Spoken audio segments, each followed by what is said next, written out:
Hey guys, my name's Alex and welcome back to my channel. Now today I'm going to be showing you guys how to build these. Now the materials you'll need for this build are corkboard, empty sprues, glue, sand, and this part is optional but extra bits. And then of course your essential crafting supplies such as ruler, pen, knife, and emery boards. Now to start the project, decide on how wide you want the inside of your trenches to be, preferably fitting your army. I chose 3 inches for mine.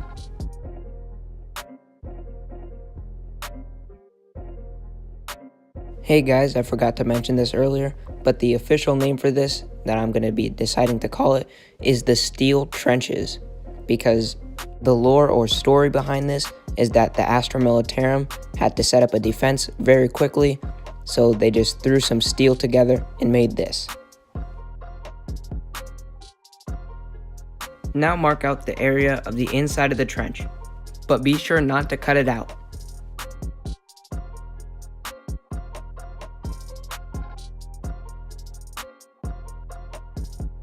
Now that you have the inside of your trenches, go around the edges and mark out some dirt around the trenches.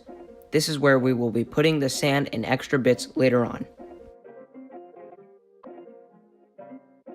Once you've done that, now you can cut it out. Don't worry too much about staying on the line, as we will be beveling these edges later on.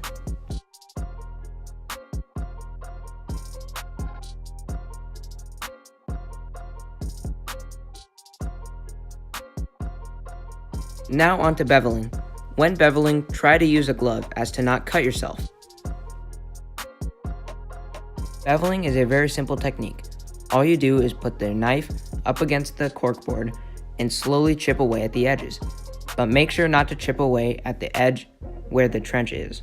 Beveling will add a nice and rocky texture look once it's done and painted. Now it's time to grab that mountain of empty sprues that you've been saving up. When choosing your sprues, try to find sprues that are equal in width. For this project, I chose the sprues that are from the Kill Team starter box. Now the easiest way to start this is by cutting the sprues that are on the edge.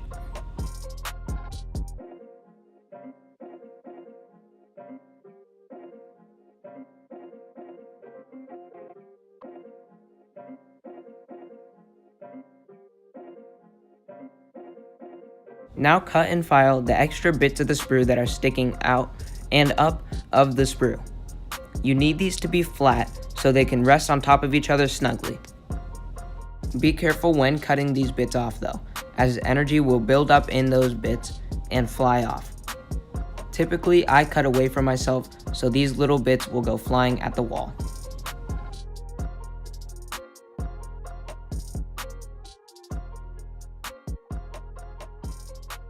When cutting the sprue to fit on the corkboard, be sure to cut up and down and not sideways, as when you cut sideways, it leaves a mark going up and down.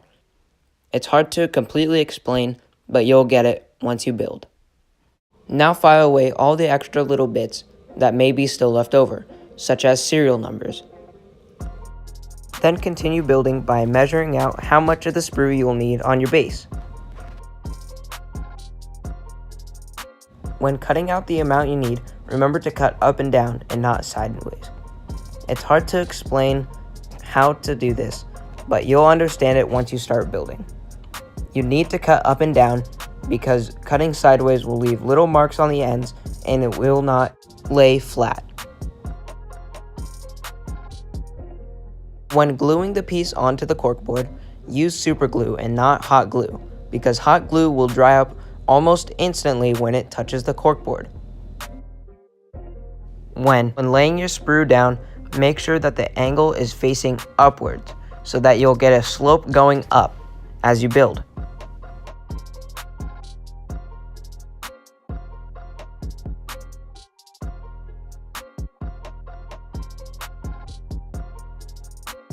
When laying the outside pieces together, make sure that the outside face is flush. This way it looks more natural and adds more character.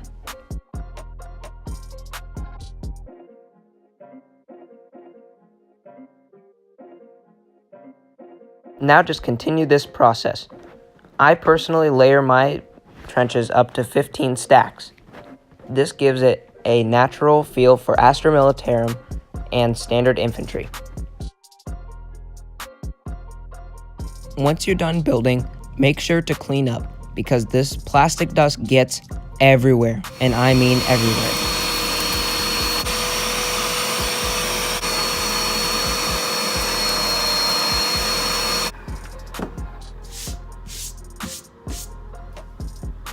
This part here is completely optional, but definitely worth it in my opinion. Go through your extra bits and find some body parts, preferably arms, heads, legs, or weapons.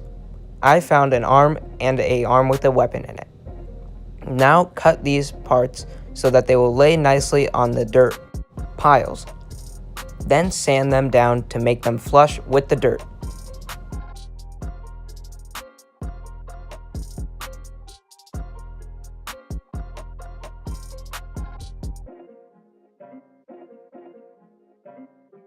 Then glue them down. It will help if you made a larger dirt area earlier when you were cutting your corkboard. Now to do the sand. All you need is a little bit of Elmer's glue or craft glue and just spread it around the area where you want the sand.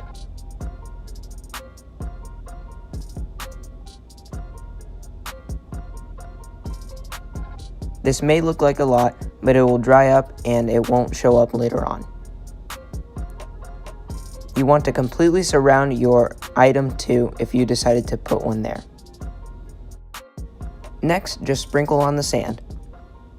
Sprinkle on small bits at a time, then tap the bottom of the base to shake any excess off. Once you're done with this step, let it dry for about 2 to 5 hours. Once you're done letting it dry, water down the PVA glue. Then, spread it around the top of the dried sand. Make sure to cover all of the areas where the sand is dried up. This step will seal all the sand down.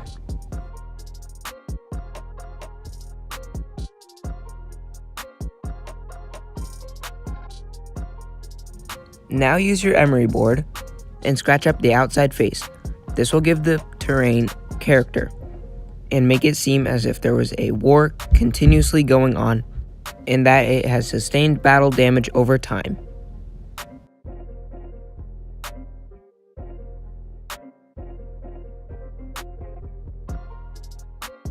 Alright guys, that's about it for this video. I have to say I'm pretty satisfied with the result with this build.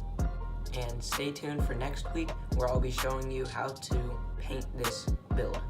Before the video ends, guys, I want to say thank you so much for watching this video, and thank you guys so much for the helpful criticism and advice that you guys gave me on my last video.